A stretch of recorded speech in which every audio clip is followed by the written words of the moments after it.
Basketball fans, welcome into Canada's home for talking hoops. This is The Hangout. My name is Akil and I will guide you through this half hour of power as we break down the NBA as best we can. Time to introduce you to the three folk that will be joining me. You're basically watching a 9:05 broadcast. We've got, of course, Gareth Wheeler on the far end, the newest member of the family, Warren Ward, and the Zone's very own Kelsey. How you doing? Hey. Wait, you'll take it. That's where you're from, right? I know, but like me and you. Okay, the Argos. If you guys have been to the Argos games, then you know that we are the team that reps for the Argos. But let's talk about the other team in town. That is the Toronto Raptors. Now, offense is up across the board in the NBA. Every team is dropping buckets. But my question to you is, how come this isn't translating into the assist category? Kyle Lowry leads the NBA with 11.5. The next closest guy is Chris Paul at 9.3. Warren Ward, why is the inflated scoring not impacting the game's best passes except for Kyle Lowry, stat-wise? More options. Yeah. And these guys are just efficient right now. The Raptors are playing well. Serge is killing. Fred, like you can go down the line. But why don't other point guards in the NBA have their numbers going up? Like, guys are scoring. Like, efficiency. They're just not performing as well. Other teams are still trying to figure it out. And I think the Raptors, obviously, they're 10-1. They're just rolling right now. Bingo. An assist, although we look at it as the individual, it's a team stat. And the way that this Raptors team is playing right now, you bring in a Danny Green. He just seems to be in the right space at the right time. As Warren said, Serge, that combo play between guard and five position, whether it's Serge or JV, there's some chemistry there. And then he has athletes surrounding him as well. Kawhi Leonard, OG Anunoby, Pascal Siakam, they can all beat you in a different way. So I really think it's a lot to do with the players around him. It's not just about Kyle Lowry. The Raptors are so deep. Yeah. And I think that's what it is. I'll throw my own 2 cents in here and say this. I think one of the reasons why you won't see the numbers jump for some other players is the rise of the second swing. I coach AAU basketball with a couple other guys, and I think one thing we're seeing now is that, like, your point guard can create that open shot for a player. But what we've seen in basketball at all levels now is that first shot's a good shot, but that second pass hockey assist. That first shot. Hockey assist. So maybe some of the other point guards who are I look at this league now being predominantly drive and kick first.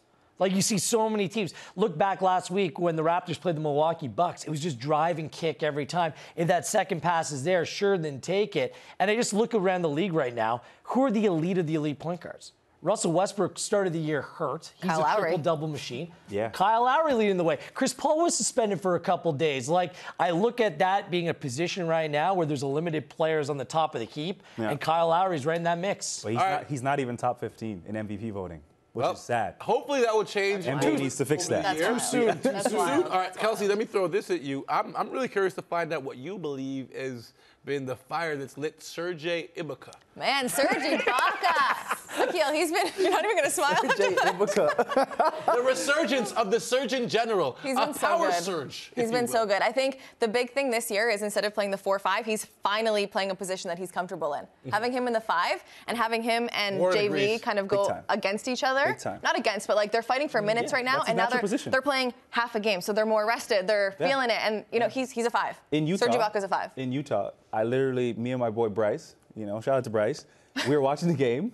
This guy played the second quarter. I forgot he was even on the team. He didn't play until last 2 minutes. Like, he gets a long rest, and all of his shots are literally with 10 feet and above.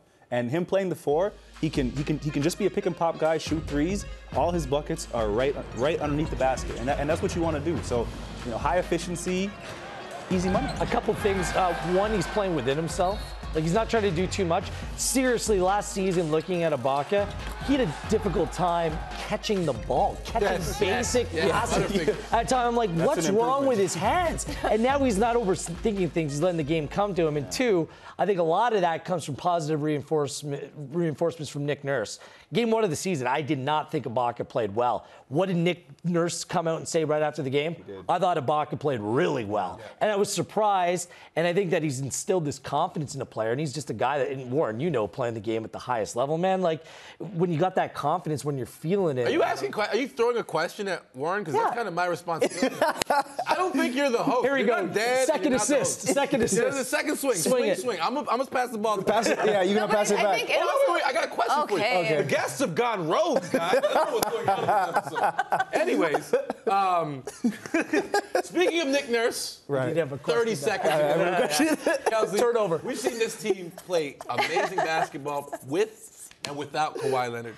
Yes. So my question is, are they the best coached team? Because we're not seeing a big fall off with a player who we believe. Here's my problem with that. I think Nick Nurse is doing a spectacular job, and I think he's this positionless basketball that he's brought in. He has the guys doing the right things, but as long as Pop is breathing in the NBA, he's always going to be the best coach to me. He's grandfathered the best coach position.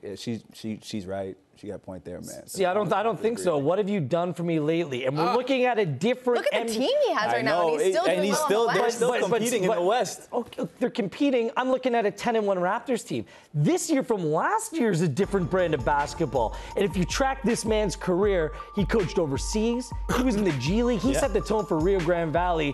And if you haven't seen this G League team play, they just get out and run. Yeah. And he's adapted. He's brought that style to this team, and he perfectly suits the modern game the way that it's meant to play. Pop, I'm not going to say anything bad about him. He's a disciplinarian. He's respected. But is his team going to play this way? No chance. The Raptors had 59 wins last year. Yeah. So what is Nick Nurse doing that differently? Are you asking a question? 10 games, 11 games into the season. Mind. So then you know what, Masai should get the credit. Oh, Masai should get the credit. He put together a spectacular They're putting team. together this team. I don't know if Nick Nurse is necessary. I think Akil's out for the show, but I think. So guys. Yeah, I think Masai then deserves all the credit. I mean, Nick Nurse. I think it's too early for you to say that Nick Nurse deserves all the credit. The sample size is too small right now. But I am super impressed the way that he's handled his team. For sure. He's handled his rotations. For sure. He's balanced that 5 position with perfection. And he's good with the media.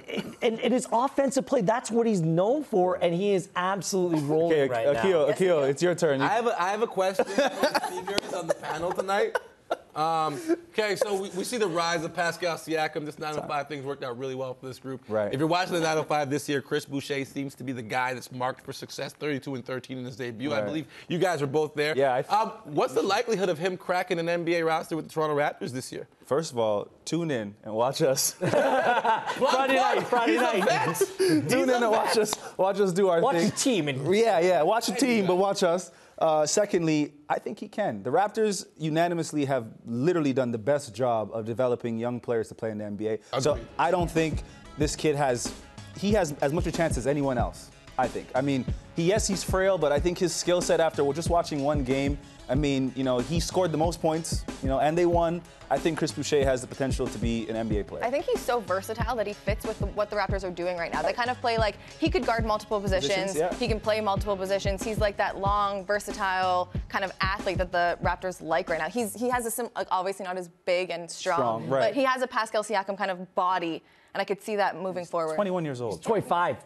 He's a late bloomer. He's 25? Yeah, he's 25. Okay, I'm wrong. But that's okay. But the thing with him, that he suits the modern style. Right. He'll grab a rebound as a 6'10" player, push the ball, and he will be the guy that's taking the ball up the floor. I'm going to take the ball up the floor right now. Of course, because you're going to sulk. You're going to sulk if you don't. I'm taking my ball and I'm going home. Okay. No, I'm not. I'm going to be like Kyrie and just dash the ball into the crowd after Jamal Murray shoots for 50. Right. Shouts out to Jamal Murray, Mad CanCon in the NBA right now. The kid went for 48, tying Steve Nash as the most points scored by a Canadian in the L. We still have more to talk on Canada's home for talking hoops. This is The Hangouts.